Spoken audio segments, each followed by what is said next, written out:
Hey everybody, it's Monica with your best female figure, and today I have two exercises to help you burn stubborn fat around your waist area. These exercises also target your deep abdominals and your glute muscles so that you get a more hourglass shaped figure even if that is not your body type. Alright, so this first exercise is a power pull to a scissor jump. This is a fairly advanced move, so if you're a beginner to intermediate, don't worry. I'm going to show all the progressions starting from the very basic one to this advanced version that you're watching here. If you're a complete beginner and you're not used to complex movement, then you want to start with a basic squat to reverse lunge. You can use no weight or you can use light weights. I'm using 7-pound dumbbells in this video just to show. That is definitely not enough weight for me if I was going to be using this as a metabolic workout, meaning that I'm trying to burn a lot of calories and fat to keep my metabolism high. 7-pound dumbbells is just not going to do it for me. So once I move up to 10-pound dumbbells, then the workout gets a little bit more challenging. And if you're the type of person that has very skinny legs and you need to put some muscle on your legs, this is something that a couple of people have asked me now on the site, then building up to more weight is going to be really important. You don't do that overnight, you do that slowly. Maybe within a couple of months you'll be lifting 2 to 3 times what you can probably lift now.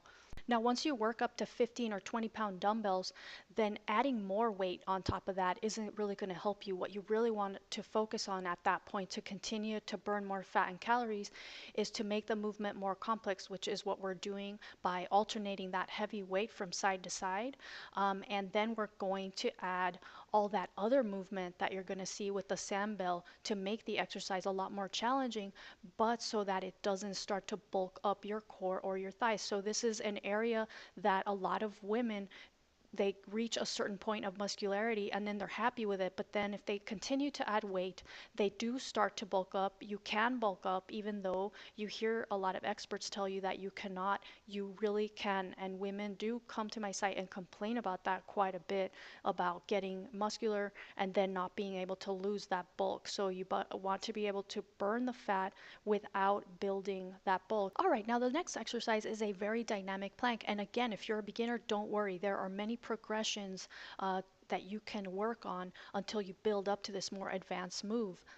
Now, this exercise is also the answer to the question that I've been getting a lot lately about why some plank work builds out your core and thickens up your core instead of making it slimmer. So the key to getting a smaller waist with plank exercises is to focus on the really dynamic ones that burn a lot of fat and that focus primarily on your transversus abdominis, also known as your deep abs or your corset muscles. So if the plank work that you're doing is mainly targeting your obliques, then yes, your core is going to get really thick and you're never going to get a smaller waist. So all my workout plans only include dynamic plank work. I used to spend a lot of time doing more static plank work that you see in a lot of videos everywhere, and I could never get my waist below 28, 27 inches. And now it's, sometimes hovering right around the 24-inch mark almost. So dynamic planks make a huge difference. All right, so let's start with this basic twisting movement that creates so much instability that your deep abdominals are forced to work really hard. You're also going to burn a lot of fat and calories and get used to supporting your weight with just one foot in one hand. So first you start with 2 feet in one hand, and then as you get comfortable, you start to release one of the feet.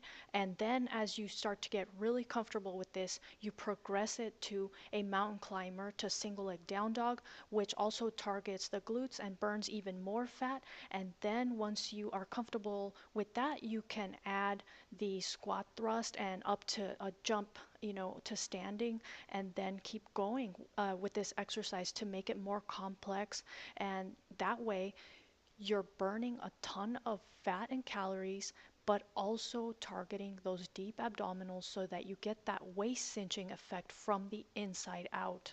Anyways, I hope you've enjoyed this video and that it has been helpful. Thank you so much for watching and for posting your questions and entering my giveaway contest. I will be back soon with more exercises and tips to help you get your best female figure.